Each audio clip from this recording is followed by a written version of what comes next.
Great to see you here, and I hope you guys are doing well. Today we're talking about 20 iPhone camera features. We'll start off with some of the basic features and then dive into the hidden features that could be really useful to many of you.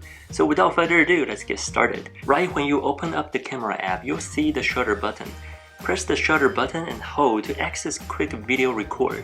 Once you release your finger, it'll stop recording. If you don't want to keep your finger on there all the time, just press and swipe to the right, and it'll lock in to keep on recording a video. If you press the shutter button and swipe to the left instead, you'll start burst mode, and it'll only show as one photo in the Photos app. In here, you can see how many shots there are on the top left corner and go into Edit to pick your favorite shot from here. The other way to access burst mode is through the volume up button. However, you do need to go into the camera setting and turn that on before you start using it. While we are at it, you might want to consider to turn on prioritize faster shooting.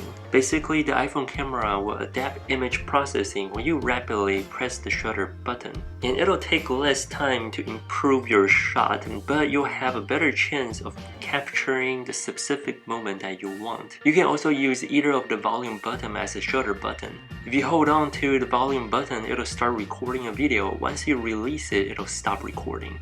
While you're using the wide angle lens or the telephoto lens, you might notice that you're able to view outside the frame while shooting. And this is so you know that what the ultra wide angle lens might look like, or vice versa, what the wide angle might look like when you're using a telephoto lens. However, when you take these photos, you won't be able to capture these part of the photos. You can also turn this function off in the camera setting if you want to. Now in the camera app, you'll see a little arrow at the top. If you press that, it'll show you a list of functions that you can choose from and adjust from there, or you can just simply swipe up and the same function will show up as well. If the camera detects the scene you want to take the photo of is dark enough, you'll be able to see night mode appear on the top left or in the camera setting adjustment down here. You can then adjust the duration of time to take this photo, and Apple software will adjust color, eliminate noise, and create a nighttime shot that contains an impressive amount of details.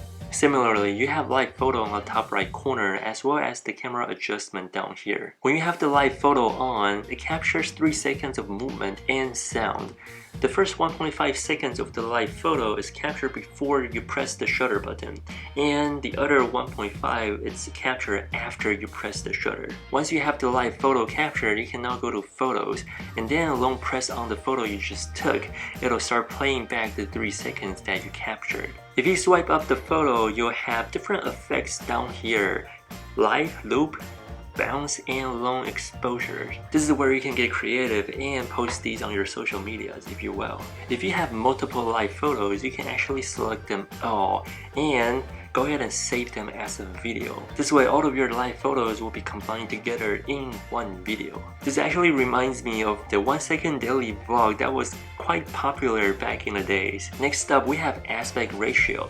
You get 1:1, 4:3, and 16:9. But what's cool about this is that once you take the photo in 16:9, or either one of them, if you go back to the Photos app, you can change it back to 1:1 or 4:3 whenever you want. Right next to the aspect ratio, we have the exposure settings. You can go in here and adjust the exposure accordingly. There's also the exposure dial on the top left corner, so if you want to adjust it from there, it'll access to the same settings. If you tap and hold on the screen for a few seconds, you'll be able to lock the focus and the exposure, and you'll see the AE and AF lock is activated. To unlock it, just tap anywhere on the screen again. To me, this function is very helpful, especially if you have something inside your frame that is constantly moving, or there's an extreme range of exposure in your frame. By using the auto exposure and auto focus lock will help you a ton in these kind of situations. Coming back to the very right of the camera adjustments, we have filters. Once you select the filter down here, you'll also be able to access the filter option on the top right as well. Once you take in the photo, you can actually go back to the Photos app and edit a photo accordingly using the filter again, or change the strength of the filters if you want. So just like the aspect ratio, this is only for preview when you take the photo because everything can be edited in post. If you have 3 cameras on the back of your iPhone, you'll be able to switch between ultra wide, wide, and telephoto lens here by tapping these 3 numbers. If you tap either of these numbers and swipe up, you can change the zoom and go all the way to 12 times if you have the iPhone 12 Pro Max. If you have the iPhone 12 Pro, it only goes up to 5 times zoom. And this is where creatives utilize this function for vertical shots by just using their iPhone. Okay, we're getting a little carried away here. Let's head back to the features. The next one I want to talk about is the panorama mode. This is actually really straightforward, but to my surprise, a lot of my friends didn't know about this function where you can just tap along the gray line here and it'll switch side. So you don't have to always take your panorama photo from the left to the right. Instead, you can actually start from the right. Now, if we go to portrait mode and swipe up for the camera adjustment, we can now adjust the aperture of the portrait mode here and adjust how much bokeh you want. And this also works with all 6 different portrait effects, which is quite interesting. So if you want a really shallow depth of field, you'll want a big aperture, which means you'll want a small f number. And you can also access this on the top right corner. By the way, you also get to choose from 1x or 2.5x for portrait mode photos. So if you're in a tighter space, just switch to 1x. While you're using the front-facing camera, if you take a photo, your hand will be here. But in the photo, it's actually on the opposite side. Some people don't like this effect, so you can either go to Edit and flip the photo, or you can just go into Setting, Camera, and toggle on the mirror front camera. This way, whenever you take a selfie with the front-facing camera, you don't have to flip the photo in post. It'll flip the photo automatically for you. Since we're in the camera settings, let's go ahead and go to Format. Over here, you'll see Camera Capture. And the first one is High Efficiency, and the second one is Most Compatible. Basically, if you want to save more storage on your iPhone, just choose High Efficiency. This means all of the photos and videos are saved as high efficiency image file and high efficiency video coding. As for most compatible, these files are saved as JPEG and H.264.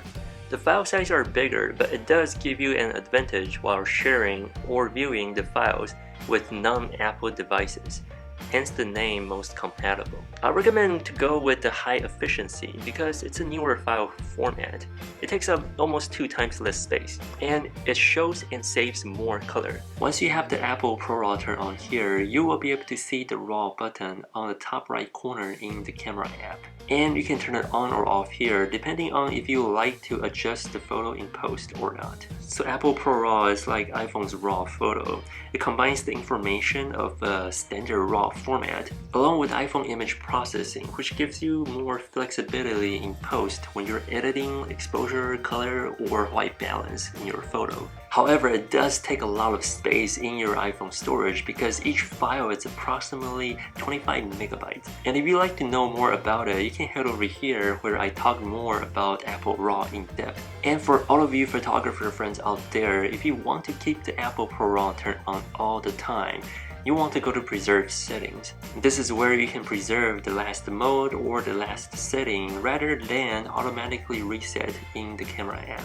Now let's come back out here and we have scene detection. What it basically does is that it detects if it's a scenery or food and use Smart HDR to light your photos accordingly. So it can actually identify objects in various scenes and automatically improve them. Personally, I find the scene detection very interesting, but it does give your food or your scene that extra brightness and saturation. Now scene detection is actually on by default, so if you want to turn it off, you can just turn it off in the camera setting.